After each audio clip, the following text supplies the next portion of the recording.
أشهد أن لا إله إلا الله وحده لا شريك له وأشهد أن محمدا عبده ورسوله أما بعد فأعوذ بالله من الشيطان الرجيم بسم الله الرحمن الرحيم الحمد لله رب العالمين الرحمن الرحيم مالك يوم الدين إياك نعبد وإياك نستعين اهدنا الصراط المستقيم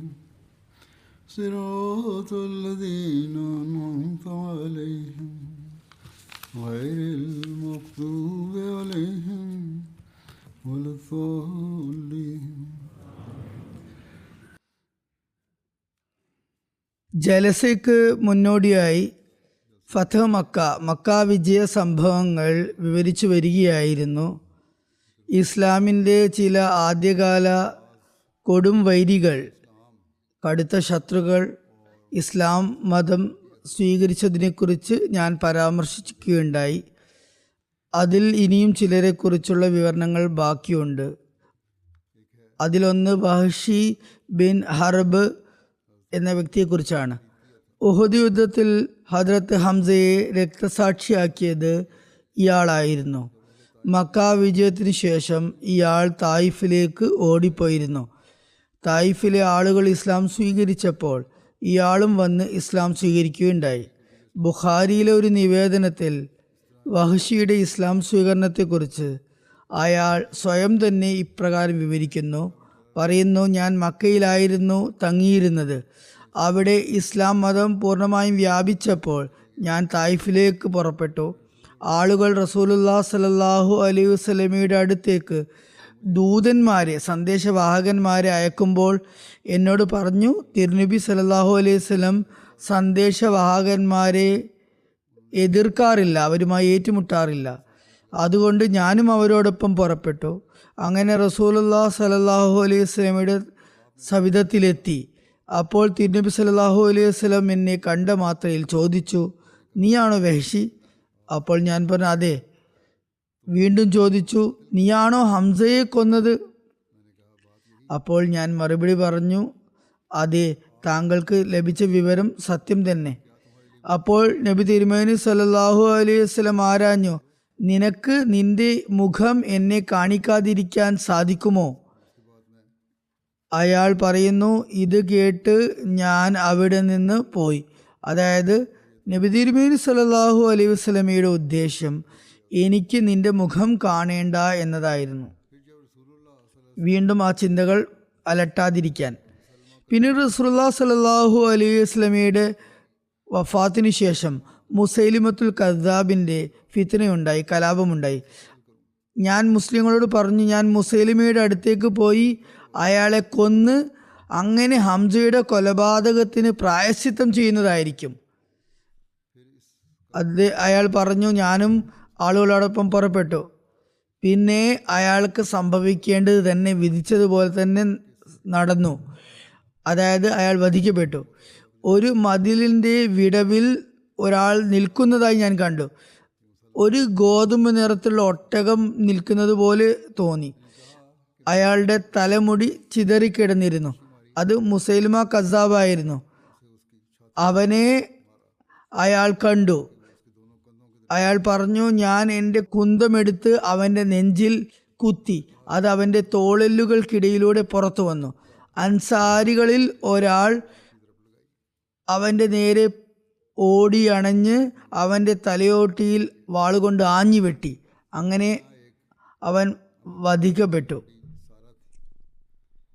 ഇതുപോലെ തന്നെ മറ്റൊരു വ്യക്തിയാണ്, മറ്റൊരു അടിമ സ്ത്രീയാണ് അമ്ർ ബിൻ ഹാഷിമിൻ്റെ അടിമ സ്ത്രീയായ സാറ. അവൾ ഒരു പാട്ടുകാരിയായിരുന്നു. മക്കാ വിജയത്തിന് മുമ്പ് അവൾ നബി തിരുമേനി സല്ലല്ലാഹു അലൈഹി വസല്ലമയുടെ അടുത്ത് വന്ന് വല്ലതും തരണമെന്ന് ആവശ്യപ്പെടുകയും ദാരിദ്ര്യത്തെക്കുറിച്ച് പരിഭവപ്പെടുകയും ചെയ്തു. നബി തിരുമേനി സല്ലല്ലാഹു അലൈഹി വസല്ലം ചോദിച്ചു, നിന്റെ പാട്ടും കൂത്തും എന്തായി? പാട്ട് പാടാറുണ്ടായിരുന്നു, പാടി പണം സമ്പാദിക്കാറുണ്ടായിരുന്നു. അവൾ പറഞ്ഞു, ബദർ യുദ്ധത്തിൽ മുശ്രിക്കീങ്ങളുടെ നേതാക്കൾ കൊല്ലപ്പെട്ടതു മുതൽ അവർ പാട്ടുകൾ കേൾക്കുന്നത് നിർത്തിയിരിക്കുന്നു. നബി തിരുമേനി സല്ലല്ലാഹു അലൈഹി വസല്ലം അവൾക്ക് ധാന്യം നിറച്ച ഒരു ഒട്ടകം സമ്മാനിച്ചു. അതിനുശേഷം അവൾ ഖുറൈശികളുടെ അടുത്തേക്ക് പോയി. ഇബ്നു ഖത്തൽ എന്നയാൾ നബി തിരുമേനി സല്ലല്ലാഹു അലൈഹി വസല്ലമയെ കുറിച്ച് വീണ്ടും പരിഹാസ കവിതകൾ അവളെ കൊണ്ട് ചൊല്ലിപ്പിക്കുമായിരുന്നു. അവൾക്ക് സമ്മാനം ലഭിച്ചിട്ടും തൻ്റെ ചെയ്തികൾ അവൾ നിർത്തിയില്ല. ഈ പരിഹാസ കവിതകൾ അവൾ പാടിക്കൊണ്ടിരുന്നു. ഹദരത്ത് ഹാത്തിബിൻ്റെ കത്ത് കണ്ടെടുക്കപ്പെട്ടതും ഇവളുടെ പക്കൽ നിന്നാണ്. അവൾ ഇസ്ലാം മതം പിന്നീട് ആശ്ലേഷിച്ചു. ഹസ്രത്ത് ഉമറിൻ്റെ ഖിലാഫത്ത് കാലം വരെ ജീവിക്കുകയും ചെയ്തു.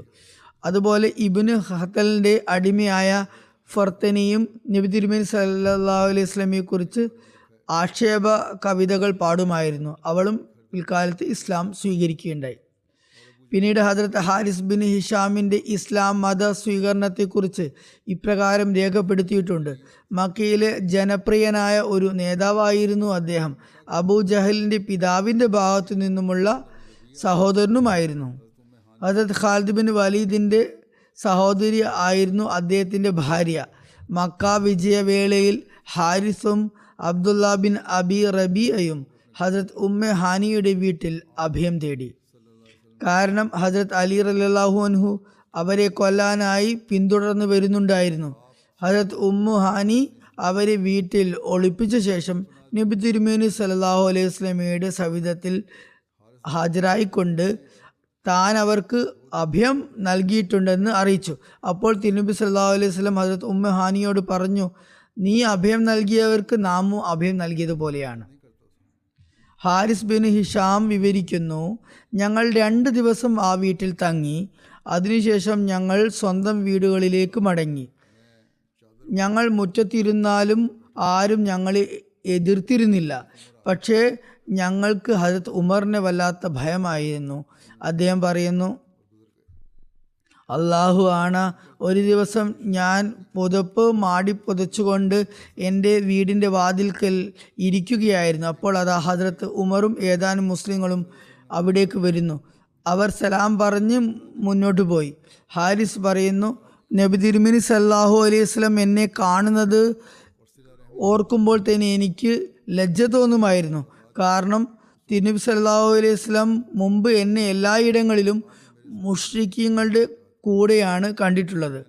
പിന്നീട് എനിക്ക് നബി തിരുമേനി സല്ലല്ലാഹു അലൈഹി വസല്ലമയുടെ നന്മയെയും കാരുണ്യത്തെയും ദയയെയും അതുപോലെ തന്നെ ബന്ധം ഊട്ടിയുറപ്പിക്കുന്നതിനെയും കുറിച്ച് ഓർമ്മ വന്നു.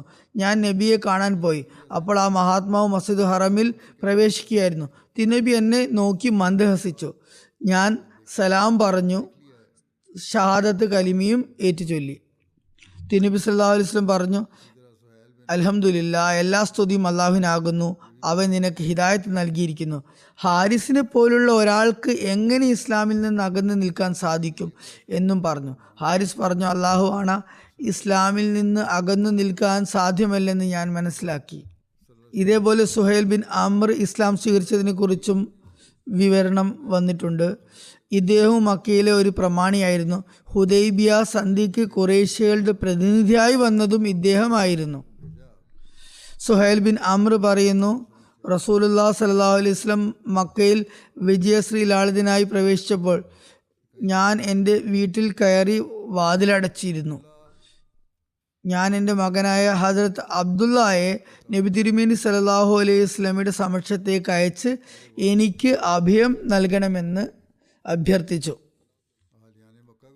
ഞാൻ കൊല്ലപ്പെട്ടു പോയേക്കാം എന്ന് ഭയപ്പെട്ടിരുന്നു.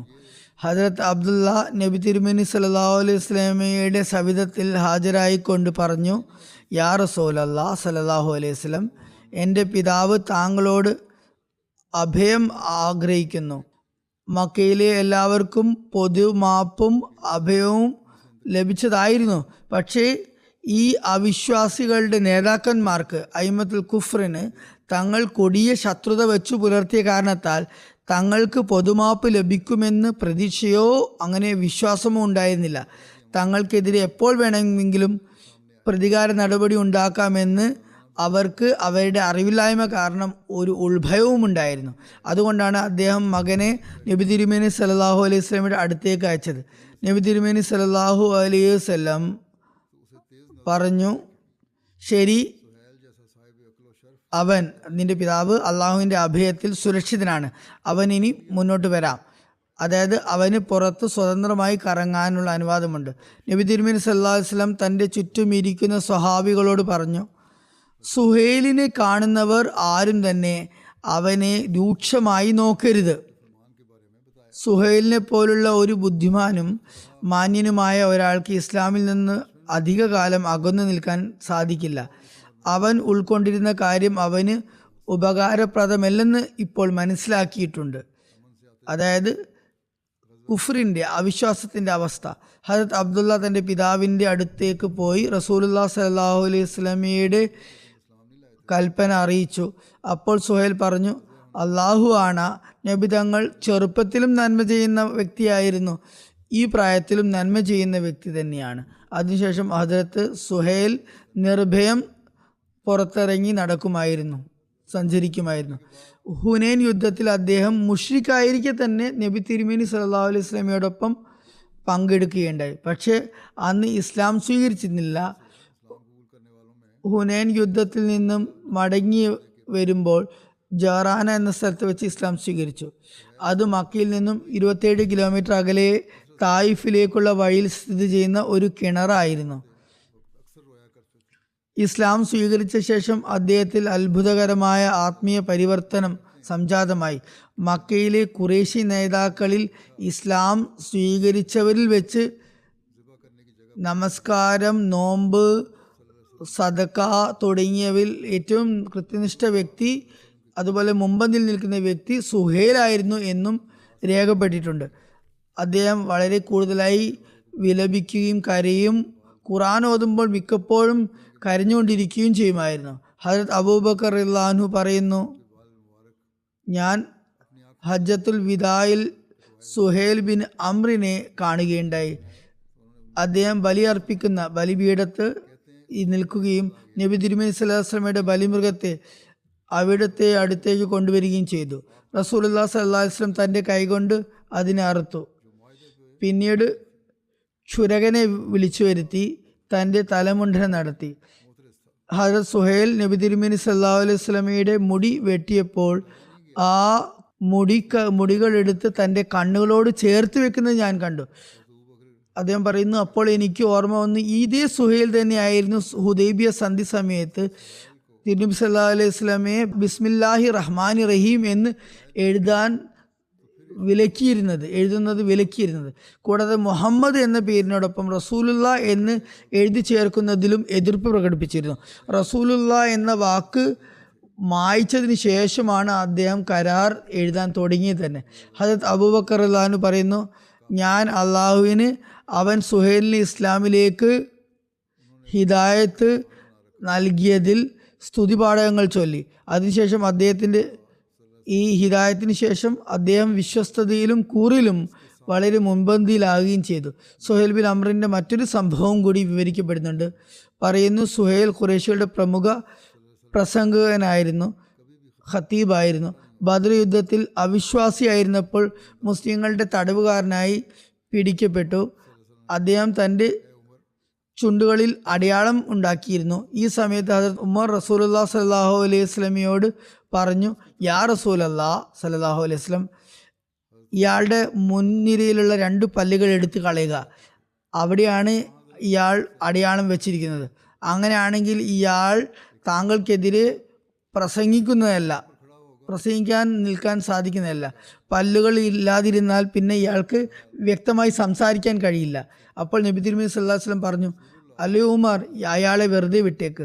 ഒരുപക്ഷേ അദ്ദേഹം നിങ്ങളുടെ പ്രശംസ പിടിച്ചു പറ്റുന്ന ഒരു പദവിയിലെത്തുന്ന സമയം വന്നേക്കാം. ഹദരത്ത് ഉമർ റളിയല്ലാഹു അൻഹു അദ്ദേഹത്തിന് ശിക്ഷ നൽകാൻ ആഗ്രഹിച്ചപ്പോൾ നബി തിരുമേനി സല്ലല്ലാഹു അലൈഹി വസല്ലം പറഞ്ഞു, പാടില്ല, ഒന്നും തന്നെ ചെയ്യരുത്.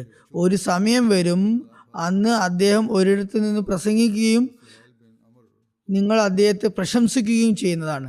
അദ്ദേഹം പറയുന്നു, ആ സമയം നബി തിരുമേനി സല്ലല്ലാഹു അലൈഹി വസല്ലമയുടെ വഫാത്ത് വേളയിലാണ് വന്നത്. മക്കയിലെ ആളുകൾ ആശയക്കുഴപ്പത്തിലായി, ചഞ്ചലചിത്തരായി. ഖുറൈശികൾ മക്കക്കാരെ മതം ഉപേക്ഷിക്കുന്നതായി കണ്ടപ്പോൾ നബി തിരുമേനി സല്ലല്ലാഹു അലൈഹി വസല്ലം മക്കയുടെ ഭരണാധികാരിയായി അമീറായി നിയമിച്ച ഹജരത്ത് അത്താ ബിൻ ഉസൈദ് അമവി അവിടെ നിന്ന് ഒളിച്ചോടിപ്പോയി. ഇത്തരം ഒരു മോശം സാഹചര്യം വന്നപ്പോൾ ഹജരത്ത് സുഹൈൽ ബിൻ അമ്ർ എഴുന്നേറ്റ് പ്രസംഗിച്ചു, അല്ലയോ ഖുറൈശികളെ, നിങ്ങൾ അവസാന ഘട്ടത്തിൽ ഇസ്ലാം സ്വീകരിച്ചവരാണ്. അവസാന ഘട്ടം ഇസ്ലാം സ്വീകരിച്ചുകൊണ്ട് ആദ്യമായി മതം ഉപേക്ഷിക്കുന്നവരിൽ ഉൾപ്പെട്ടു പോകരുത്. അള്ളാഹു ആണ് ഈ മതം ചന്ദ്രനും സൂര്യനും ഉദിച്ചത് മുതൽ അസ്തമിക്കുന്നത് വരെ വ്യാപിച്ച് പടരുന്നത് പോലെ വ്യാപിക്കുന്നതാണ്. ഈ പ്രസംഗം മക്കയിലെ ആളുകളുടെ ഹൃദയങ്ങളിൽ ആഴത്തിലുള്ള സ്വാധീനം ചെലുത്തി. ഒരു സുദീർഘ ഭാഷണമാണ് അദ്ദേഹം നടത്തിയത്. അവർ അങ്ങനെ മതപരിത്യാഗം ഉപേക്ഷിച്ചു. ചോടിപ്പോയ ഹജരത്ത് അത്താ ബിൻ ഉസൈദിനെയും തിരിച്ചു വിളിച്ചു. അങ്ങനെ ഖുറൈശികൾ ഇസ്ലാമിൽ സ്ഥിരചിത്തത വച്ചു പുലർത്തി, ഉറച്ചു നിൽക്കുകയുണ്ടായി. പിന്നീട് ഹജരത്ത് ഉത്തുബയുടെയും മുഅത്തബിൻ്റെയും ഇസ്ലാം മത സ്വീകരണത്തെക്കുറിച്ച് രേഖപ്പെട്ടിട്ടുണ്ട്. ഹജരത്ത് അബ്ബാസിൽ നിന്ന് നിവേദനം, മക്ക വിജയ ദിവസം തിരുനബി സല്ലല്ലാഹു അലൈഹി വസല്ലം മക്കയിൽ വന്നപ്പോൾ അദ്ദേഹം മക്കയിൽ വന്നപ്പോൾ എന്നോട് ചോദിച്ചു, താങ്കളുടെ പ്രതി സഹോദരൻ്റെ മകനായ അബൂ ലഹബിൻ്റെ മക്കൾ ഉത്തുബയും മുഅത്തബയും എവിടെ? കാണുന്നില്ലല്ലോ, എനിക്ക് അവരെ കാണാൻ കഴിയുന്നില്ല. നബി തിരുമേനി സല്ലല്ലാഹു അലൈഹി വസല്ലം ചോദിച്ചു, അവരെവിടെയാണെന്ന് എനിക്കറിയില്ല. ഹസ്രത്ത് അബ്ബാസ് പറഞ്ഞു, മറ്റെല്ലാ സത്യനിഷേധികളെയും പോലെ അവർ മാറി നിൽക്കുകയാണ്. നബി തിരുമേനി സല്ലല്ലാഹു അലൈഹി വസല്ലം പറഞ്ഞു, അവരെ എൻ്റെ അടുത്തേക്ക് കൊണ്ടുവരിക. ഹസ്രത്ത് അബ്ബാസ് ഒരു ഒട്ടകപ്പുറത്ത് കയറി അറഫാത്തിനടുത്തുള്ള അർണ എന്ന താഴ്വരയിലേക്ക് പോയി അവരെയും കൂട്ടി വന്നു. നബി തിരുമേനി സല്ലല്ലാഹു അലൈഹി വസല്ലം അവരെ ഇസ്ലാമിലേക്ക് ദാവത്ത് നടത്തി ക്ഷണിച്ചു. അവർ ഇസ്ലാം സ്വീകരിക്കുകയും ബയ്യത്ത് ചെയ്യുകയും അനുസരണ പ്രതിജ്ഞ എടുക്കുകയും ചെയ്തു. പിന്നീട് നബി തിരുമേനി സല്ലല്ലാഹു അലൈഹി വസല്ലം എഴുന്നേറ്റ് അവരുടെ കൈകൾ പിടിച്ച് മുൽത്തസിമിൻ്റെ അടുത്തേക്ക് കൊണ്ടുവന്നു. ഹജറുൽ അസ്വദിനും കാബയുടെ വാതിലിനും ഇടയിലുള്ള ഈ സ്ഥലം പ്രത്യേകിച്ച് ദുആകൾ സ്വീകരിക്കപ്പെടുന്ന സ്ഥലമാണ്. നബി തിരുമേനി സല്ലല്ലാഹു അലൈഹി വസല്ലം അവിടെ കുറച്ചു നേരം ദുആ ചെയ്തു. പിന്നീട് മടങ്ങിപ്പോയി. നബി തിരുമേനി സല്ലല്ലാഹു അലൈഹി വസല്ലമയുടെ മുഖത്ത് സന്തോഷം കാണാമായിരുന്നു. ഹജരത്ത് അബ്ബാസ് പറഞ്ഞു, യാ റസൂലല്ലാഹ് സല്ലല്ലാഹു അലൈഹി വസല്ലം, അള്ളാഹു അങ്ങയെ സദാ സന്തോഷവാനാകട്ടെ. അങ്ങയുടെ മുഖത്ത് ഞാൻ സന്തോഷത്തിൻ്റെ അടയാളം കാണുന്നു. തിരുനബി സല്ലല്ലാഹു അലൈഹി വസല്ലം പറഞ്ഞു, എൻ്റെ 2 പിതൃ സഹോദരന്മാരുടെ മക്കളെ ഞാൻ എൻ്റെ നാഥനോട് ചോദിച്ചിരുന്നു. അള്ളാഹു എനിക്ക് അപ്രകാരം ഇവരെ പ്രദാനം ചെയ്തു. പിന്നീട് സഫ്വാൻ ബിൻ ഉമയ്യയുടെ ഇസ്ലാം മത സ്വീകരണത്തെക്കുറിച്ചുള്ള വിവരണമാണ്. സഫ്വാൻ ബിൻ ഉമയ്യ മക്കയിലെ നേതാവായിരുന്നു. ഉമയ്യ ബിൻ ഖൽഫിൻ്റെ മകനായിരുന്നു. ജാഹിലിയ കാലത്ത്, ഇസ്ലാമിന് മുമ്പുള്ള കാലത്ത് ഖുറൈശികളിലെ പ്രമുഖരിൽ ഒരാളായിരുന്നു അദ്ദേഹം. ഖുറൈശികളുടെ ഇടയിൽ വലിയ വാഗ്മിയുമായിരുന്നു, ഇസ്ലാമിൻ്റെ ബദ്ധവൈരിയുമായിരുന്നു. മക്കയിൽ മുസ്ലിങ്ങളെ പീഡിപ്പിക്കുകയും ഉപദ്രവിക്കുകയും ചെയ്തവരിൽ ഒരാളായിരുന്നു. ബദർ യുദ്ധത്തിന് ശേഷം ഇയാൾ നബി തിരുമേനി സല്ലല്ലാഹു അലൈഹി വസല്ലമയെ വധിക്കാൻ ഗൂഢാലോചന നടത്തുകയും ഉമൈർ ബിൻ വഹബിനെ ഇതിനായി തയ്യാറാക്കുകയും ചെയ്തു. വധശിക്ഷയ്ക്ക് വിധിക്കപ്പെട്ടവരുടെ കൂട്ടത്തിൽ ഇയാളുടെ പേര് ഉണ്ടായിരുന്നില്ലെങ്കിലും ഇയാൾ സ്വയം തന്നെ കൊല്ലപ്പെടുമെന്ന് ഭയന്ന് മക്കയിൽ നിന്ന് ഓടിപ്പോയതായിരുന്നു.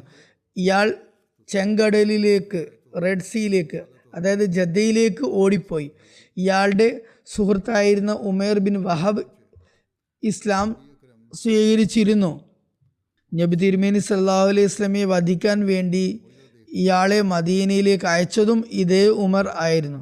ആ സമയത്ത് സഫ്വാൻ പറഞ്ഞിരുന്നത്, നീ അദ്ദേഹത്തെ കൊന്നാൽ നിന്റെ കുടുംബത്തിൻ്റെ ഉത്തരവാദിത്വവും ചെലവും ഞാൻ ഏറ്റെടുക്കുമെന്നാണ്, തിരുനബി സല്ലല്ലാഹു അലൈഹി വസല്ലമയെ വധിച്ചാൽ. പക്ഷേ ഉമൈർ മദീനയിലെത്തിയപ്പോൾ നബി തിരുമേനി സല്ലല്ലാഹു അലൈഹി വസല്ലമയ്ക്ക് അവരുടെ എല്ലാ പദ്ധതികളും അള്ളാഹു അറിയിച്ചു കൊടുത്തു. ഈ മോചിതത്ത് കണ്ട്, അത്ഭുതം കണ്ട് ഉമൈർ തൽക്ഷണം ഇസ്ലാം മതം സ്വീകരിക്കുകയുണ്ടായി. ഇപ്പോൾ മക്ക വിജയ സമയത്ത് ഉമൈറിന് തൻ്റെ സുഹൃത്തായ സഫ്വാൻ ഇസ്ലാം സ്വീകരിക്കണമെന്ന് കൊടിയ ആഗ്രഹമുണ്ടായി. അതിനുവേണ്ടി ചിന്താധീനനായി ഹദരത്ത് ഉമൈർ ബിൻ വഹബ് നബി തിരുമേനി സല്ലല്ലാഹു അലൈഹി വസല്ലമയുടെ സമക്ഷത്ത് വന്നുകൊണ്ട് പറഞ്ഞു, യാ റസൂലല്ലാഹ് സല്ലല്ലാഹു അലൈഹി വസല്ലം, സഫ്വാൻ എൻ്റെ ഗോത്രത്തിൻ്റെ നേതാവാണ്. താങ്കളെ ഭയന്ന് അവൻ പലായനം ചെയ്തു പോയി. താങ്കൾ അവന് അഭയം നൽകണം. തിരുനബി സല്ലല്ലാഹു അലൈഹി വസല്ലം പറഞ്ഞു, അവന് അഭയമുണ്ട്. അപ്പോൾ ഉമേർ ആവശ്യപ്പെട്ടു, അവന് അഭയം ലഭിച്ചതിൻ്റെ ഏതെങ്കിലും ഒരു അടയാളം എനിക്ക് നൽകിയാലും. അപ്പോൾ നബി തിരുമേനി സല്ലല്ലാഹു അലൈഹി വസല്ലം ധരിച്ചിരുന്ന തൻ്റെ തലപ്പാവ് ഊരി അവന് നൽകി. ഹദരത്ത് ഉമേർ ഈ യാത്ര തുടങ്ങി. കപ്പൽ കയറാൻ പോവുകയായിരുന്ന സഫ്വാനെ പിന്തുടർന്നു പോയി. ഹദരത്ത് ഉമേർ അവനോട് പറഞ്ഞു, എല്ലാ ജനങ്ങളെക്കാളും വലിയ ശുദ്ധനും ബന്ധങ്ങൾ നിലനിർത്തുന്നവനുമായ ഒരാളുടെ അടുത്ത് നിന്നാണ് ഞാൻ വന്നത്. സത്യം ചെയ്തുകൊണ്ട് പറയുകയുണ്ടായി, സ്വയം താങ്കൾ നാശത്തിൽ ആപതിക്കരുത്. ഞാൻ താങ്കൾക്ക് വേണ്ടി നബി തിരുമേനി സല്ലല്ലാഹു അലൈഹി വസല്ലമയുടെ അഭയം കൊണ്ടുവന്നിരിക്കുന്നു. സഫാൻ പറഞ്ഞു, എനിക്ക് മനസ്സിലാകുന്നു, പരിചയമുള്ള എന്തെങ്കിലും തിരുനബിയുടെ ഒരു അടയാളം കാണിക്കാതെ ഞാൻ താങ്കളോടൊപ്പം വരുന്നതല്ല. അപ്പോൾ ഉമേർ നബി തിരുമേനി സല്ലല്ലാഹു അലൈഹി വസല്ലമയുടെ തലപ്പാവ് അവനെ കാണിച്ചു. സഫാൻ ഹസരത്ത് ഉമേറിനൊപ്പം മടങ്ങി റസൂലുള്ളാഹി സ്വല്ലല്ലാഹു അലൈഹി വസല്ലമയുടെ അടുത്തെത്തിയപ്പോൾ നബി തിരുമേനി സല്ലല്ലാഹു അലൈഹി വസല്ലം സ്വഹാബാക്കളോടൊപ്പം അവിടെ അസർ നമസ്കരിക്കുകയായിരുന്നു. പള്ളിയിൽ മസ്ജിദിൽ അസർ നമസ്കരിക്കുകയായിരുന്നു. നബി സല്ലല്ലാഹു അലൈഹി വസല്ലം സലാം വീട്ടിയപ്പോൾ സഫാൻ ഉറക്കി പറഞ്ഞു, യാ മുഹമ്മദ് സല്ലല്ലാഹു അലൈഹി വസല്ലം, ഉമേർ എൻ്റെ അടുത്ത് താങ്കളുടെ വസ്ത്രം കൊണ്ടുവന്നിട്ട് താങ്കൾ എനിക്ക് അഭയം നൽകി എന്ന് പറഞ്ഞിരിക്കുന്നു. നബി തിരുമേനി സല്ലല്ലാഹു അലൈഹി വസല്ലം പറഞ്ഞു, അത് തികച്ചും ശരിയാണ്. സഫാൻ പറഞ്ഞു, എനിക്ക് 2 മാസത്തെ കാലാവധി തരണം. എനിക്ക് ഇപ്പോൾ സമയം ഈ ഇസ്ലാം സ്വീകരിക്കാൻ കഴിയില്ല. നബി തിരുമേനി സല്ലല്ലാഹു അലൈഹി വസല്ലം പറഞ്ഞു, 4 മാസത്തെ സമയം അനുവദിച്ചിരിക്കുന്നു. താങ്കൾ ഇസ്ലാം സ്വീകരിക്കുമെന്ന് തന്നെ ഞാൻ പ്രതീക്ഷിക്കുന്നു. സഫാൻ ഒരു അവിശ്വാസിയായി തന്നെ മക്കയിൽ താമസിക്കാൻ തുടങ്ങി. പിന്നീട് ഹവാസിലേക്ക് പോയതിനു ശേഷം തിരുനബി ഹവാസിൽ പോയതിനു ശേഷം ഹുനൈൻ തായിഫ് യുദ്ധങ്ങൾക്ക് ശേഷം നബി തിരുമേനി സല്ലല്ലാഹു അലൈഹി വസല്ലം യുദ്ധം മുതൽ വിതരണം ചെയ്തു. സഫാൻ അവിടെ ഒരു താഴ്വരയിലേക്ക് നോക്കി നിൽക്കുന്നത് നബി തിരുമേനി സല്ലല്ലാഹു അലൈഹി വസല്ലം കണ്ടു. ആ താഴ്വാര ആടുകളെ കൊണ്ട് നിറഞ്ഞിരിക്കുകയായിരുന്നു. സഫാൻ അതിലേക്ക് തന്നെ കണ്ണു നട്ടിരിക്കുകയായിരുന്നു. നബി തിരുമേനി സല്ലല്ലാഹു അലൈഹി വസല്ലമയും സഫാൻ താഴ്വരയിലേക്ക് നോക്കി നിൽക്കുന്നത് കണ്ടു. തിരുനബി സല്ലല്ലാഹു അലൈഹി വസല്ലം ചോദിച്ചു, ഈ താഴ്വര താങ്കളെ അത്ഭുതപ്പെടുത്തിയോ? ഇത്രയും സമ്പത്ത് ഇവിടെ കുന്നുകൂടിയിട്ടുണ്ട് എന്ന് കണ്ട് സഫാൻ പറഞ്ഞു, തീർച്ചയായും. നബി തിരുമേനി സല്ലല്ലാഹു അലൈഹി വസല്ലം പറഞ്ഞു, ഈ താഴ്വരയും അതിലുള്ളതെല്ലാം തന്നെ താങ്കളുടേതാണ്, ഇതെല്ലാം എടുത്തു പോയിക്കൊള്ളുക. സഫാൻ ആ മുഴുവൻ സമ്പത്തും സ്വന്തമാക്കി. എന്നിട്ട് പറഞ്ഞു, ഒരു പ്രവാചകന്റെ മനസ്സ് നൽകുന്ന ഉദാരത അല്ലെങ്കിൽ നബിയുടെ ഉദാര മനസ്കതയ്ക്ക് സമാനമായി ഔദാര്യം കാണിക്കാൻ മറ്റാർക്കും കഴിയില്ല. എന്നിട്ട് പറഞ്ഞു, അള്ളാഹു അല്ലാതെ വേറൊരു ആരാധനമില്ലെന്നും മുഹമ്മദ് സല്ലല്ലാഹു അലൈഹി വസല്ലം അള്ളാഹുവിൻ്റെ ദാസനും ദൂതനുമാണെന്നും ഞാൻ സാക്ഷ്യം വഹിക്കുന്നു എന്ന് പറഞ്ഞ് അപ്പോൾ തന്നെ ഇസ്ലാം മതം സ്വീകരിക്കേണ്ടായി. സഫാൻ ഹിജ്റ 42 ഹസരത്ത് മുആവിയയുടെ ഭരണകാലത്ത് മക്കയിൽ വെച്ച് മരണപ്പെട്ടു. ചിലർ പറയുന്നത് ഹസരത്ത് ഉസ്മാന്റെ കലാപകലുഷിതമായ രക്തസാക്ഷിത്വ സമയത്ത് അദ്ദേഹം ഷഹീദായി എന്നാണ്.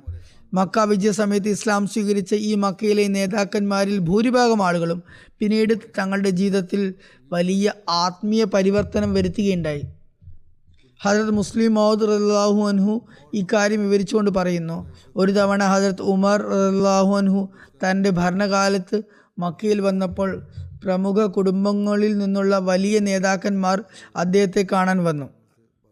ഹജരത്ത് ഉമർ തങ്ങളുടെ കുടുംബങ്ങളെക്കുറിച്ച് നന്നായി അറിയുന്നതിനാൽ അദ്ദേഹം ഞങ്ങളെ ആദരിക്കുകയും ഞങ്ങൾക്ക് നഷ്ടപ്പെട്ട ബഹുമാനം തിരികെ ലഭിക്കുമെന്നും അവർ ധരിച്ചു. അവർ വന്ന് ഹദ്രത്ത് ഉമർ റളിയല്ലാഹു അൻഹുവിനോട് സംസാരിക്കാൻ വേണ്ടി തുടങ്ങി. അവരുടെ സംസാരവേളയിൽ തന്നെ സംസാരിച്ചു കൊണ്ടിരിക്കുമ്പോൾ തന്നെ ഹദ്രത്ത് ബിലാൽ ആ സദസ്സിലേക്ക് കടന്നു വന്നു. കുറച്ച് കഴിഞ്ഞപ്പോൾ ഹദ്രത്ത് ഖുബ്ബാബും അവിടെ ആഗതനായി. അങ്ങനെ ആദ്യകാലത്ത് ഇസ്ലാം സ്വീകരിച്ച അടിമകൾ ഓരോരുത്തരായി അങ്ങോട്ടേക്ക് വന്നുകൊണ്ടിരുന്നു. ഇവർ ഈ നേതാക്കന്മാരുടെയോ അല്ലെങ്കിൽ അവരുടെ പൂർവികരുടെയോ അടിമകളായിരുന്നു. ഏതായാലും ആ നേതാക്കന്മാർ അവിടെ ഇരുന്നു. ഞാൻ പറഞ്ഞതുപോലെ ഈ വന്നവരെല്ലാം അവരുടെ പൂർവികരുടെ അടിമകളായിരുന്നു. അവർ അടിമകളായിരുന്നപ്പോൾ അവരുടെ ശക്തിയുടെ കാലത്ത് ഈ നേതാക്കന്മാർ അവരെ വളരെ ക്രൂരമായി ഉപദ്രവിച്ചിരുന്നു, കൊടിയ യാതനകൾ ഏൽപ്പിച്ചിരുന്നു. ഹജരത്ത് ഉമർ ഓരോ അടിമയുടെയും വരവിലും അവരെ വളരെയധികം ആദരവോടെ ആനയിച്ചു. അതായത് മുൻകാലത്തെ അടിമകളെ ഇന്നത്തെ ബഹുമാനപ്പെട്ട വ്യക്തികളായി ആദരിച്ചു സ്വീകരിച്ചു. ഹജരത്ത് മുസ്ലിം മൗദ് റളിയല്ലാഹു അൻഹു എഴുതുന്നു, ഹജരത്ത് ഉമർ റളിയല്ലാഹു അൻഹു ഓരോ അടിമയുടെയും വരവിൽ അവരെ നേതാക്കന്മാരെ പോലെ സ്വീകരിക്കും. നേതാക്കന്മാരോട് അല്പം പിന്നോട്ട് മാറാൻ പറയുകയും ചെയ്തു. നേതാക്കന്മാർ സദസ്സിൽ മുൻനിരയിലായിരുന്നു ഇരുന്നത്. ഈ ആദ്യകാല മുസ്ലിങ്ങൾ വരുന്ന മുറയ്ക്ക് ഹദരത്ത് ഉമർ റളിയല്ലാഹു അൻഹു മക്കയിൽ അവിടെയുണ്ടായ പ്രമുഖന്മാരോട് അല്പം പിന്നോട്ട് മാറിയിരിക്കാൻ കൽപ്പിച്ചിരുന്നു. അവസാനം ഹദരത്ത് ഉമറിനെ കാണാൻ വന്ന മക്കയിലെ യുവ പ്രമുഖർക്ക് പോയി പടിവാതിൽക്കൽ വരെ പിന്നോട്ട് പോകേണ്ടി വന്നു. കാരണം അന്ന് വലിയ വലിയ ഹാളുകൾ ഉണ്ടായിരുന്നില്ല, ഒരു ചെറിയ മുറിയായിരുന്നു ഉണ്ടായിരുന്നത്. എല്ലാവരും അതിൽ കൊള്ളുമായിരുന്നില്ല. അതുകൊണ്ട് പിറകോട്ട് അടിച്ചടിച്ച് ഒടുവിൽ ഈ പ്രമുഖർക്ക് ചെരുപ്പുകൾ സൂക്ഷിക്കുന്ന സ്ഥലത്ത് ഇരിക്കേണ്ടി വന്നു. മുസ്ലിം അടിമകൾ ഓരോരുത്തരെ വരികയും അവരെ മുമ്പിലിരുത്താനായി തങ്ങൾക്ക് പിറകിലിരിക്കാൻ കൽപ്പന ലഭിക്കുകയും ചെയ്തത് കണ്ടപ്പോൾ ആ പ്രമുഖരുടെ ഹൃദയം നൊന്തുപോകുകയുണ്ടായി. ഹദരത്ത് മുസ്ലിം മൗദ് റളിയല്ലാഹു അൻഹു എഴുതുന്നു, അള്ളാഹു പൂർവ്വകാലത്ത് സത്യനിഷേധികളുടെ അടിമകളായിരുന്ന അത്തരത്തിലെ പല മുസ്ലിങ്ങളെയും ആ സദസ്സിൽ എത്തിക്കുകയാണ് ഉണ്ടായത്. അതിനുള്ള സംവിധാനം അള്ളാഹു ഒരുക്കി. ഒറ്റയടിക്ക് ആ പ്രമുഖർക്ക് പിന്നോട്ട് നീങ്ങിയിരിക്കേണ്ടി വന്നാൽ അവർക്കത് വലിയ ബുദ്ധിമുട്ടായി തോന്നുമായിരുന്നില്ല. എന്നാൽ അവർക്ക് പലവട്ടമായി പിന്നോട്ട് നീങ്ങേണ്ടി വന്നു. ഇത് അവർക്ക് സഹിക്കാൻ കഴിഞ്ഞില്ല. അതിനാൽ അവർ എഴുന്നേറ്റ് പുറത്തേക്ക് പോയി പരസ്പരം പരാതിപ്പെടുകയുണ്ടായി. നോക്കൂ, ഇന്ന് നമുക്ക് എത്ര വലിയ അപമാന ഭാരമാണ് പേറേണ്ടി വന്നിരുന്നത്. ഓരോ അടിമയുടെ വരവിലും പിന്നോട്ട് മാറി ഒടുവിൽ നമുക്ക് ചെരുപ്പിൻ്റെ സ്ഥാനത്താണ് സ്ഥാനം കിട്ടിയത്. ഇത് കേട്ടപ്പോൾ ഒരു ചെറുപ്പക്കാരൻ ചോദിച്ചു, ഇതിൽ തെറ്റാരുടേതാണ്? ഹദരത്ത് ഉമറിൻ്റെതാണോ അതോ നമ്മുടെ പിതാക്കന്മാരുടേതാണോ? നിങ്ങൾ ചിന്തിച്ചാൽ മനസ്സിലാകും, ഇതിൽ ഹദരത്ത് ഉമറിൻ്റെ യാതൊരു തെറ്റുമില്ല. ഇത് നമ്മുടെ പിതാക്കന്മാരുടെ തെറ്റിൻ്റെ ഫലമാണ്. അതിൻ്റെ ശിക്ഷയാണ് ഇന്ന് നമുക്ക് ലഭിച്ചത്. കാരണം അള്ളാഹു അവൻ്റെ റസൂലിനെ നിയോഗിച്ചയച്ചപ്പോൾ നമ്മുടെ പിതാക്കന്മാർ അദ്ദേഹത്തെ എതിർത്തു. എന്നാൽ ഈ അടിമകൾ അദ്ദേഹത്തെ സ്വീകരിക്കുകയും എല്ലാ ബുദ്ധിമുട്ടുകളും സന്തോഷത്തോടെ സഹിക്കുകയും ചെയ്തു. അതിനാൽ ഇന്ന് നമ്മൾ ഈ സദസ്സിൽ അപമാനിതരായതിൽ ഹദരത്ത് ഉമറിന് യാതൊരു പങ്കുമില്ല. തെറ്റ് നമ്മുടേതാണ്. അവൻ്റെ ഈ വാക്കുകൾ കേട്ടപ്പോൾ മറ്റുള്ളവർ ചോദിച്ചു, ഇത് നമ്മുടെ പിതാക്കന്മാരുടെ തെറ്റിൻ്റെ ഫലമാണെന്ന് ഞങ്ങൾ സമ്മതിക്കുന്നു. എന്നാൽ ഈ അപമാനം ഇല്ലാതാക്കാൻ വല്ല പോംവഴിയുമുണ്ടോ? എന്തെങ്കിലും പരിഹാര മാർഗമുണ്ടോ? അവർ പരസ്പരം കൂടിയാലോചിച്ചു. എന്നാൽ അവരുടെ മുമ്പിൽ ഒരു വഴിയും തെളിഞ്ഞില്ല. അതിനാൽ അവർ ഹദരത്ത് ഉമറിനോട് തന്നെ ചോദിക്കാം എന്ന് തീരുമാനിച്ചു. അങ്ങനെ അവർ ഹദരത്ത് ഉമർ റളിയല്ലാഹു അൻഹുവിൻ്റെ സമക്ഷത്തിലെത്തി ചോദിച്ചു, ഇന്ന് ഞങ്ങൾക്ക് സംഭവിച്ചതെല്ലാം താങ്കൾക്ക് നന്നായി അറിയാം, അതുപോലെ ഞങ്ങൾക്കും നന്നായി അറിയാം അതിൻ്റെ കാര്യകാരണങ്ങൾ. ഹദരത്ത് ഉമർ റളിയല്ലാഹു അൻഹു പറഞ്ഞു, എന്നോട് ക്ഷമിക്കുക, ഞാൻ നിർബന്ധിതനായിരുന്നു. കാരണം ഇവർ റസൂലുള്ളാഹി സ്വല്ലല്ലാഹു അലൈഹി വസല്ലമയുടെ സദസ്സിൽ ആദരണീയ വ്യക്തിത്വങ്ങളായ ആളുകളായിരുന്നു. അവർ ഒരുപക്ഷെ നിങ്ങളുടെ അടിമകളായിരുന്നിരിക്കാം. എന്നാൽ റസൂലുള്ളാഹി സ്വല്ലല്ലാഹു അലൈഹി വസല്ലമയുടെ സദസ്സിൽ അവർ വളരെയധികം ബഹുമാനിതരായിരുന്നു. അതിനാൽ അവരെ ബഹുമാനിക്കേണ്ടത് എൻ്റെയും കടമയായിരുന്നു. അവർ പറഞ്ഞു, ഇത് ഞങ്ങളുടെ തന്നെ തെറ്റാണെന്ന് ഞങ്ങൾക്ക് നന്നായി അറിയാം. എന്നാൽ ഈ അപമാനം നീക്കാനുള്ള വല്ല വഴിയുമുണ്ടോ? ഹദരത്ത് മുസ്ലിം മൗദ് റളിയല്ലാഹു അൻഹു പറയുന്നു, ഇന്ന് നമുക്ക് മക്കയിലെ ഈ പ്രമുഖരുടെ സ്വാധീനം എത്രമാത്രം വലുതായിരുന്നു എന്ന് മനസ്സിലാക്കാൻ, ഊഹിക്കാൻ പോലും പ്രയാസമാണ്. ഹദരത്ത് ഉമറിന് അവരുടെ കുടുംബങ്ങളെക്കുറിച്ച് നന്നായി അറിയാമായിരുന്നു. കാരണം ഹദരത്ത് ഉമർ മക്കയിൽ തന്നെ ജനിച്ച് വളർന്ന വ്യക്തിയായിരുന്നു. ആ യുവാക്കളുടെ പിതാക്കന്മാരും പിതാമഹന്മാരും എത്രമാത്രം ആദരണീയരായിരുന്നു എന്നും അവരുടെ മുമ്പിൽ കണ്ണുയർത്തി നോക്കാൻ പോലും ആർക്കും ധൈര്യമുണ്ടായിരുന്നില്ലെന്നും അവർക്ക് അത്ര വലിയ സ്ഥാനമാഹാത്മ്യങ്ങളും പ്രതാപവും ശക്തിയുമായിരുന്നു ഉണ്ടായിരുന്നതെന്നും ഹദരത്ത് ഉമറിന് നന്നായി അറിയാമായിരുന്നു. അവർ ഇക്കാര്യം പറഞ്ഞപ്പോൾ ഹദരത്ത് ഉമറിന് ആ സംഭവങ്ങളെല്ലാം ഓർമ്മ വന്നു. ഓരോന്നായി സംഭവങ്ങളൊക്കെ ഓർമ്മ വന്നപ്പോൾ അദ്ദേഹത്തിൻ്റെ കണ്ണുകൾ നിറഞ്ഞു. അദ്ദേഹം ഗദ്ഗദഖണ്ഡനായി. ഈ സമയത്ത് ദുഃഖ കാരണത്താൽ അദ്ദേഹത്തിന് സംസാരിക്കാൻ കഴിഞ്ഞില്ല. അതുകൊണ്ട് അദ്ദേഹം കൈ ഉയർത്തി വടക്കോട്ട് വിരൽ ചൂണ്ടി. അതായത് വടക്കു ഭാഗത്തുള്ള സിറിയയിൽ ചില ഇസ്ലാമിക യുദ്ധങ്ങൾ നടക്കുന്നുണ്ട്. അതിൽ നിങ്ങൾ പങ്കെടുത്താൽ ഒരുപക്ഷെ നിങ്ങളുടെ പാപങ്ങൾക്ക് പ്രായശ്ചിത്തമാകും എന്ന് അദ്ദേഹം സൂചന നൽകി. അങ്ങനെ അവർ ഉടൻ തന്നെ അവിടെ നിന്ന് എഴുന്നേറ്റ് ആ യുദ്ധത്തിൽ ചേരാനായി പുറപ്പെട്ടു. ചരിത്രം പറയുന്നു, ആ പ്രമുഖരിൽ ഒരാൾ പോലും ജീവനോടെ മടങ്ങി വരികയുണ്ടായില്ല. എല്ലാവരും അവിടെ ചെന്ന് ഈ രക്തസാക്ഷികളായി. അങ്ങനെ അവർ തങ്ങളുടെ കുടുംബങ്ങളുടെ മേലുണ്ടായിരുന്ന കളങ്കം നീക്കുകയുണ്ടായി. യർമൂക്ക് യുദ്ധത്തിൽ ഈ പ്രമുഖർ അഭിനന്ദനാർഹമായ ധൈര്യവും വിശ്വസ്തതയും കാണിച്ചെന്ന് വിവരിക്കപ്പെടുന്നു.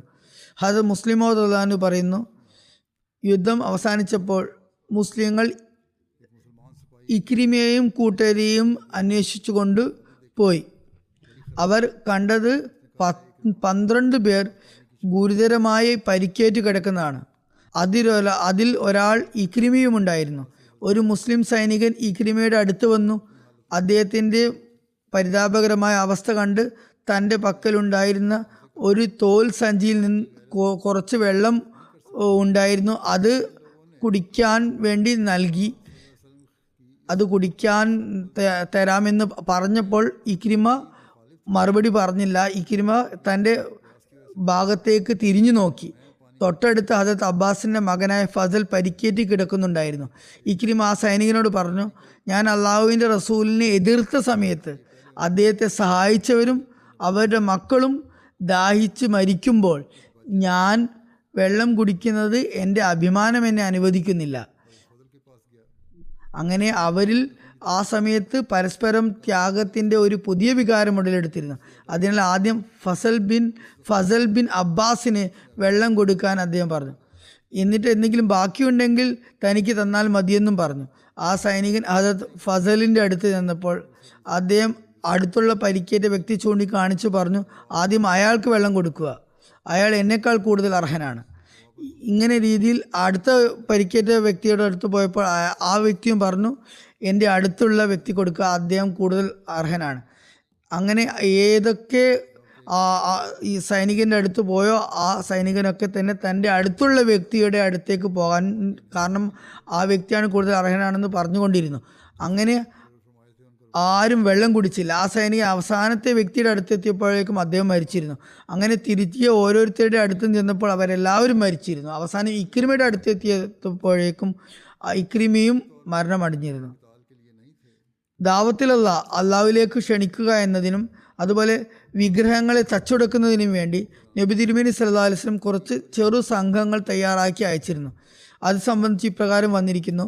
മക്ക വിജയത്തിന് ശേഷം തിരുനബി സല്ലല്ലാഹു അലൈഹി വസല്ലം വിവിധ സ്ഥലങ്ങളിലേക്ക് ചെറു സംഘങ്ങളെ അയക്കുകയുണ്ടായി. അവരുടെ പ്രധാന ലക്ഷ്യം യുദ്ധം ചെയ്യുകയായിരുന്നില്ല, മറിച്ച് അള്ളാഹുവിലേക്ക് ക്ഷണിക്കുക എന്നതായിരുന്നു അവരുടെ ലക്ഷ്യം. അതോടൊപ്പം ഏകദൈവ വിശ്വാസത്തിന് തടസ്സമായി നിന്നിരുന്ന ചില സ്ഥലങ്ങളിലെ വിഗ്രഹങ്ങൾ നശിപ്പിക്കുക എന്നതും അവരുടെ ലക്ഷ്യമായിരുന്നു. വിഗ്രഹങ്ങളെക്കുറിച്ചുള്ള ഒരു കൃത്രിമ ഭയം, ഭീതി അവരുടെ മനസ്സിൽ നിലനിന്നിരുന്നു. ഈ ചിന്ത ഏകദൈവ വിശ്വാസം സ്വീകരിക്കുന്നതിൽ വിഘാതമായി നിലകൊണ്ടിരുന്നു. അറബികളിൽ ഭൂരിഭാഗം ആളുകളുടെയും മനസ്സിൽ 3 വിഗ്രഹങ്ങളുടെ അല്ലെങ്കിൽ ദേവതകൾക്ക് വലിയ സ്ഥാനമുണ്ടായിരുന്നു. അവയുടെ പേരുകൾ ലാത്ത്, മനാത്ത്, ഉസ്സ എന്നിവയായിരുന്നു.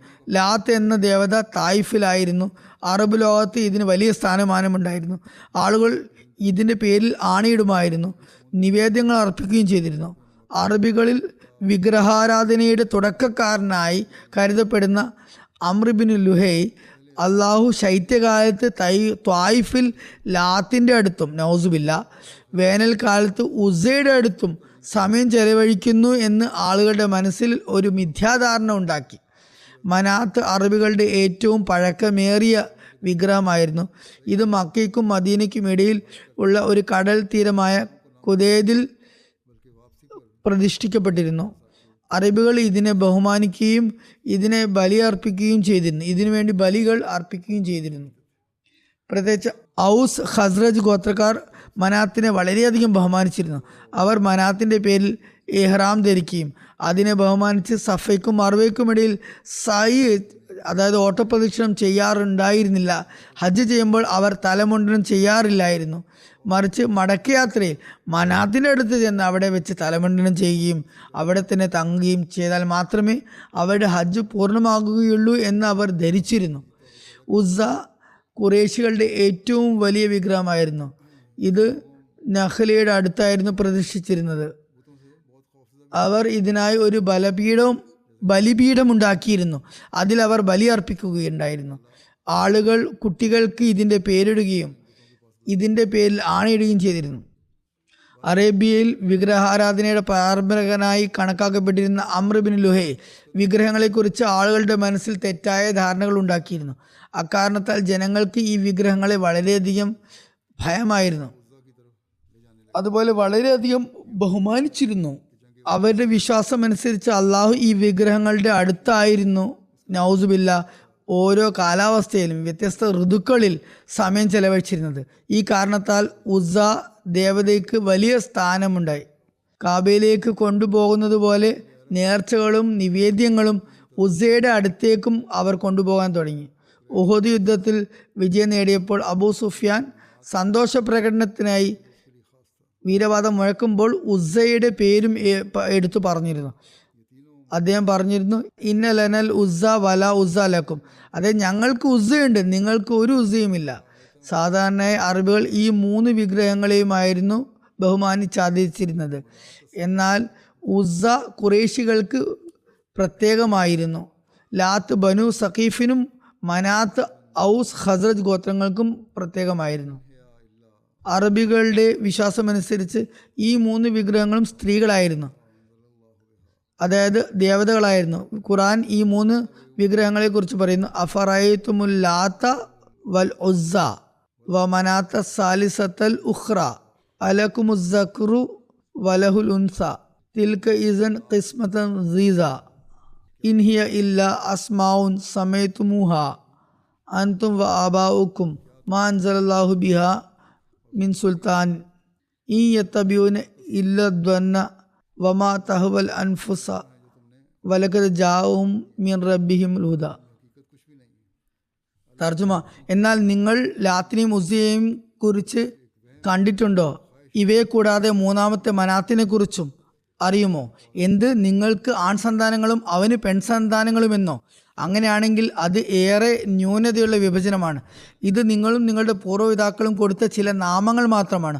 അള്ളാഹു അവയെ പിന്തുണച്ചുകൊണ്ട് ഒരു പ്രബലമായ തെളിവും ഇറക്കിയിട്ടില്ല. അവ വ്യർത്ഥമാണ്.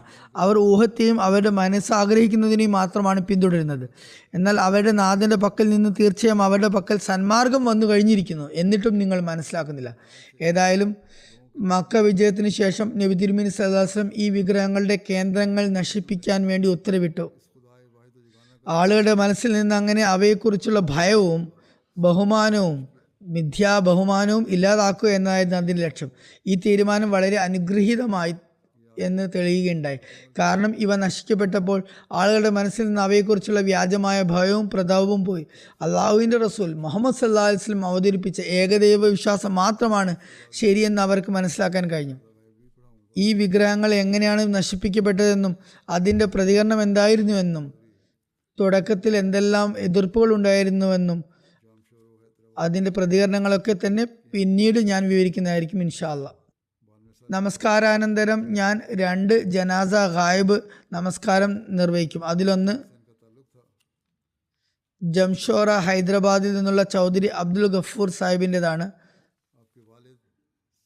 അദ്ദേഹം ചൗധരി ഗുലാം ഖാദിർ സാഹിബിൻ്റെ മകനാണ്. അദ്ദേഹം കഴിഞ്ഞ ദിവസം 92-ാം വയസ്സിൽ മരണപ്പെട്ടു.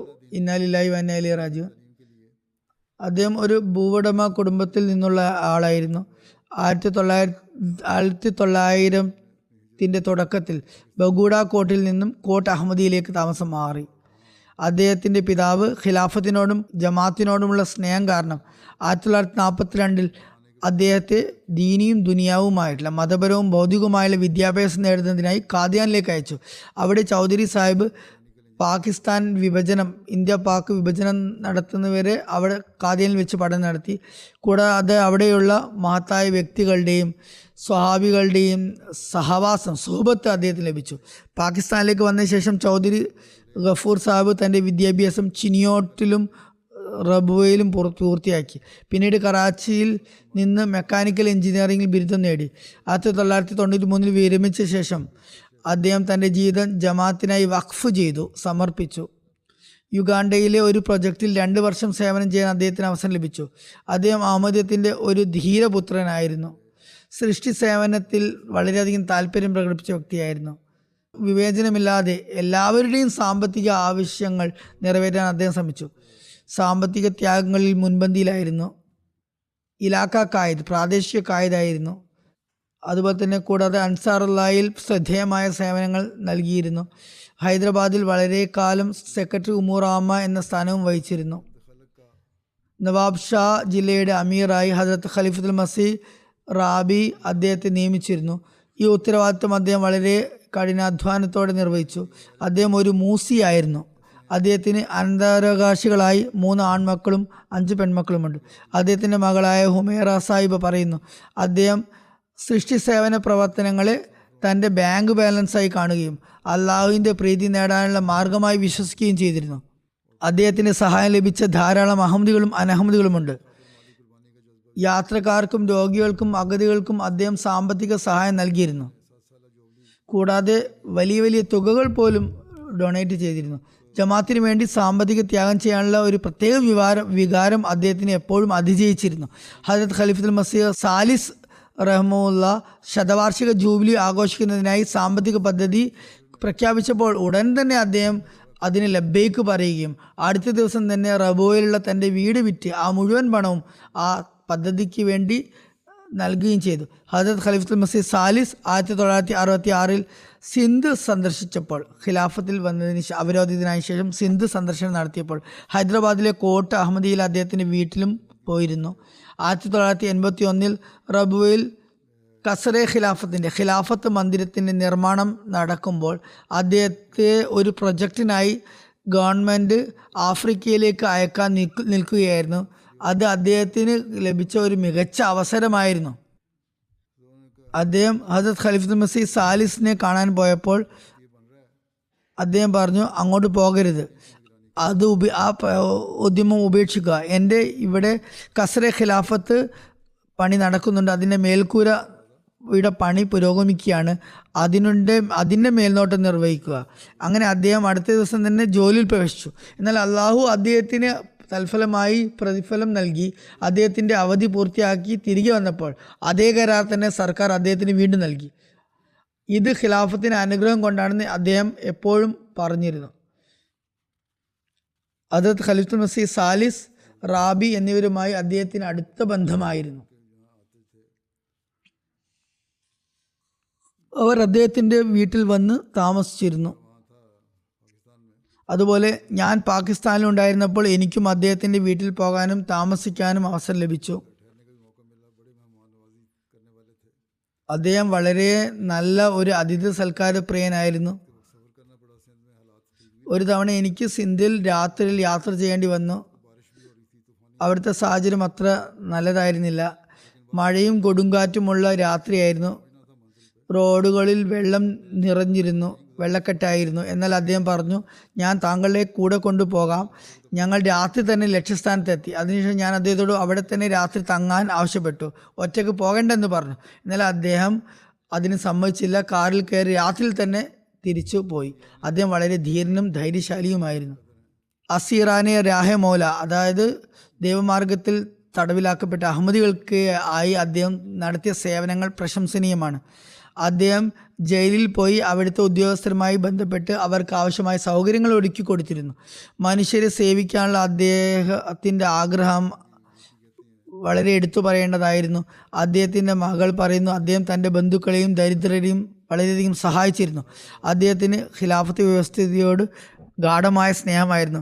ഖലീഫയുടെ ഓരോ നിർദ്ദേശത്തിനും അദ്ദേഹം ലബ്ബൈക്ക് പറഞ്ഞ് അത് സ്വീകരിക്കാറുണ്ടായിരുന്നു. ഖിലാഫത്ത് അദ്ദേഹത്തിൻ്റെ ദിവസേനയുള്ള സംഭാഷണത്തിൻ്റെ ഒരു ഭാഗമായിരുന്നു. അദ്ദേഹത്തിൻ്റെ അനഹമ്മദികളായ സുഹൃത്തുക്കളും അദ്ദേഹത്തിൻ്റെ നന്മയെക്കുറിച്ച് സംസാരിക്കാറുണ്ടായിരുന്നു. അത് അവരിൽ നല്ല സ്വാധീനം ചെലുത്തിയിരുന്നു. അദ്ദേഹത്തിന് വിശാലമായ സുഹൃത്ത് വലയമുണ്ടായിരുന്നു. കൂടാതെ എല്ലാ സ്ഥലങ്ങളിലും ഒരു അഹമ്മദി എന്ന നിലയിൽ അദ്ദേഹം അറിയപ്പെട്ടിരുന്നു. സിന്ധിലെ ചില ഗവൺമെൻറ് ഓഫീസർമാരുമായും അതുപോലെ രാഷ്ട്രീയക്കാരുടെ കുടുംബങ്ങളുമായി അദ്ദേഹത്തിന് നല്ല ബന്ധമുണ്ടായിരുന്നു. അവർക്ക് അദ്ദേഹം പലപ്പോഴും ജമാഅത്ത് അച്ചടിച്ച ഖുർആൻ ഉപഹാരമായി നൽകാറുണ്ടായിരുന്നു. ജമാഅത്തിനെ കുറിച്ച് തുറന്ന നിലയിൽ പരിചയപ്പെടുത്തുകയും സാധിക്കുമെങ്കിൽ അവരെ റബുവിലേക്ക് കൊണ്ടുവരികയും ചെയ്യാറുണ്ടായിരുന്നു. അള്ളാഹു അദ്ദേഹത്തിന് മഗ്ഫിറത്ത് നൽകട്ടെ, പാപപ്പുറത്ത് നൽകട്ടെ, അദ്ദേഹത്തിന് മേൽ കാരുണ്യം ചൊരിയട്ടെ. അദ്ദേഹത്തിൻ്റെ മക്കൾക്കും അദ്ദേഹത്തിൻ്റെ നന്മകൾ തുടർന്നു കൊണ്ടുപോകാനുള്ള തൗഫീക്ക് നൽകട്ടെ. രണ്ടാമത്തെ അനുസ്മരണം ചെക്ക് 275 കർത്താർപൂർ ഫൈസലാബാദിലെ മുഹമ്മദ് അലി സാഹിബിനെ കുറിച്ചുള്ളതാണ്. അദ്ദേഹം കഴിഞ്ഞ ദിവസം 70-ാമത്തെ വയസ്സിൽ മരണപ്പെടുകയുണ്ടായി. ഇന്നാ ലില്ലാഹി വ ഇന്നാ ഇലൈഹി റാജിഊൻ. അള്ളാഹുവിൻ്റെ അനുഗ്രഹത്താൽ അദ്ദേഹം ഒരു മൂസിയായിരുന്നു. അദ്ദേഹത്തിന് 3 ആൺമക്കളും 5 പെൺമക്കളുമുണ്ട്. അദ്ദേഹത്തിൻ്റെ ഒരു മകൻ ലുസാക്കയ സാംബിയയിലെ മിഷണറിയാണ്. അദ്ദേഹത്തിന് ഇപ്പോൾ UK ജൽസ സാലാനയിൽ ഇവിടെ പങ്കെടുക്കുന്നതിന് വന്ന കാരണത്താൽ തൻ്റെ പിതാവിൻ്റെ ജനാസ നമസ്കാരത്തിൽ പങ്കെടുക്കാൻ കഴിഞ്ഞിട്ടില്ല. മൊബല്ലിഗായ അദ്ദേഹം താഹിർ അഹമ്മദ് സൈഫി സാഹിബ് പറയുന്നു, പിതാവിൻ്റെ കുടുംബത്തിൽ അഹമ്മദിയത്തിൻ്റെ തുടക്കം 2-ാം ഖിലാഫത്തിൻ്റെ ആദ്യ നാളുകളിലായിരുന്നു ഉണ്ടായത്. അദ്ദേഹത്തിൻ്റെ പിതാമഹനായ നുസ്രത് സാഹിബ് ആണ് കുടുംബത്തിലെ ആദ്യ അഹമ്മദി. പരേതൻ നമസ്കാരം, നോമ്പ് ഇത്യാദികളിൽ കൃത്യനിഷ്ഠത പാലിച്ചിരുന്നു. തഹജ്ജുദ് നമസ്കരിക്കുന്ന വ്യക്തിയായിരുന്നു. സൽസ്വഭാവിയും ശാന്തപ്രകൃതനും ജനസമ്പർക്കമുള്ളവനും സൃഷ്ടി സേവനങ്ങളിൽ അതീവ തൽപരനും സുസ്മേരവദനും എപ്പോഴും പുഞ്ചിരിക്കുന്ന വ്യക്തിയും കൂടാതെ നല്ല ആത്മാർത്ഥതയുള്ള വ്യക്തിയുമായിരുന്നു. അദ്ദേഹത്തിന് ഖിലാഫത്തിനോട് അളവറ്റ സ്നേഹമായിരുന്നു. എല്ലാ കാര്യങ്ങൾക്കും ആദ്യം ഖലീഫയ്ക്ക് കത്തെഴുതി ദുആക്ക് അഭ്യർത്ഥിച്ചിരുന്നു. ജമാഅത്തിൻ്റെയും മതപരമായ കാര്യങ്ങളിൽ നിശബ്ദമായി പങ്കുചേർന്നിരുന്നു. തൻ്റെ സാമ്പത്തിക നില അനുസരിച്ച് പരമാവധി സാമ്പത്തിക ത്യാഗത്തിലും പങ്കുചേർന്നിരുന്നു. MT ആരംഭിച്ചപ്പോൾ അദ്ദേഹത്തിൻ്റെ വീട്ടിൽ TV ഉണ്ടായിരുന്നില്ല. എന്നാൽ ഖലീഫയുടെ ശബ്ദം നേരിട്ട് കേൾക്കാൻ വേണ്ടി MT തുടങ്ങിയ ഉടൻ തന്നെ അദ്ദേഹം തൻ്റെ വീട്ടിൽ TV വാങ്ങിക്കൊണ്ടുവന്നു. അദ്ദേഹത്തിൻ്റെ മകൻ പറയുന്നു, ഖലീഫയുടെ ഒരു നിർദ്ദേശം പോലും എൻ്റെ പിതാവ് വളരെയധികം മുൻപന്തിയിൽ നിന്ന് പങ്കുചേരാതെ വിട്ടുകളഞ്ഞതായി എൻ്റെ ഓർമ്മയിലില്ല. അന്യരോടും അദ്ദേഹം വളരെയധികം വാത്സല്യം കാണിച്ചിരുന്നു. അദ്ദേഹം ജോലി ചെയ്തിരുന്ന ഫാക്ടറിയിൽ ഒരുപാട് അനഹമ്മദികൾക്ക് അദ്ദേഹം സ്വയം ജോലി നേടിക്കൊടുത്തിരുന്നു. എന്നാൽ ചില അനഹമ്മദികളുടെ സ്വഭാവം പോലെ ചിലർക്ക് അത്ര വിവേകവും ബുദ്ധിയും ഉണ്ടാകില്ല. അവരോട് നന്മ ചെയ്താലും അവർ ആളുകളുടെ വാക്കുകൾ കേട്ട് മാനേജ്മെൻറ്റിനോട് അദ്ദേഹത്തെക്കുറിച്ച് പരാതിപ്പെട്ട് അവസാനം അദ്ദേഹത്തെ ജോലിയിൽ നിന്ന് പുറത്താക്കാൻ മാനേജ്മെൻറ്റിനെ നിർബന്ധിക്കുകയും ചെയ്തു. എന്നിരുന്നാലും അദ്ദേഹത്തെ അക്കാരണങ്ങളാൽ ജോലിയിൽ നിന്ന് പുറത്താക്കി. പക്ഷെ അദ്ദേഹം യാതൊരു പ്രശ്നവും ഉണ്ടാക്കിയില്ല. അള്ളാഹുവിൻ്റെ അടുക്കൽ അദ്ദേഹം തൻ്റെ സങ്കടം ബോധിപ്പിച്ചു. കുറച്ചു കാലത്തിന് ശേഷം ഫാക്ടറി ഉടമ അദ്ദേഹത്തെ വീണ്ടും വിളിക്കുകയും അതേ സ്ഥാനത്ത് തന്നെ അദ്ദേഹത്തെ വീണ്ടും നിയമിക്കുകയും ചെയ്തു. പക്ഷെ തന്നോട് മോശമായി പെരുമാറിയവരോട് പോലും അദ്ദേഹം വളരെ നല്ല രീതിയിലായിരുന്നു പെരുമാറിയത്. അവരുടെ കാര്യങ്ങൾ വീണ്ടും ചെയ്തു കൊടുക്കുകയും ചെയ്തു. അദ്ദേഹത്തിൻ്റെ നല്ല സ്വഭാവം കാരണമായാണ് ഫൈസലാബാദ് പട്ടണത്തിലെ 8 പേർ അവിടെ ബൈഅത്ത് ചെയ്തത്, ഇസ്ലാമിലേക്ക് കടന്നു വന്നത്. തബ്ലീഗ് അഥവാ പ്രബോധനത്തെക്കാൾ കൂടുതൽ അദ്ദേഹത്തിൻ്റെ സൽസ്വഭാവമായിരുന്നു അവരെ കൂടുതൽ സ്വാധീനിച്ചത്. അള്ളാഹു അദ്ദേഹത്തിന് പുറത്തു കൊടുക്കട്ടെ, കാരുണ്യം ചൊരിയുമാറാകട്ടെ. അദ്ദേഹത്തിൻ്റെ മക്കൾക്കും ഈ നന്മകൾ തുടർന്നു പോരാനുള്ള തൗഫീക്ക് നൽകട്ടെ.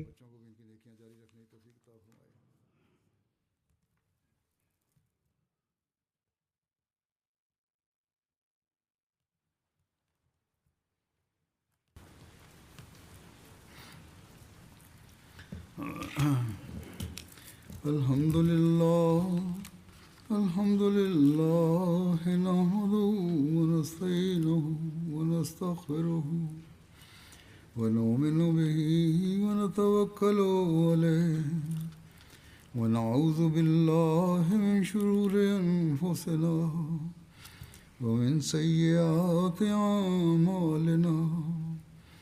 Man yahdihillahu fala mudilla lahu ومن يضلل فلا هادي له ونشهد أن لا إله إلا الله ونشهد أن محمدا عبده ورسوله.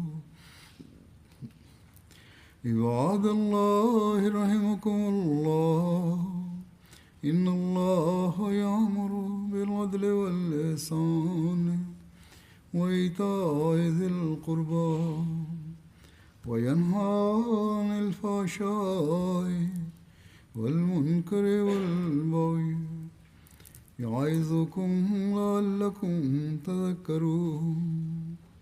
اذكروا الله يذكركم وادعوه يستجب لكم ولذكر الله أكبر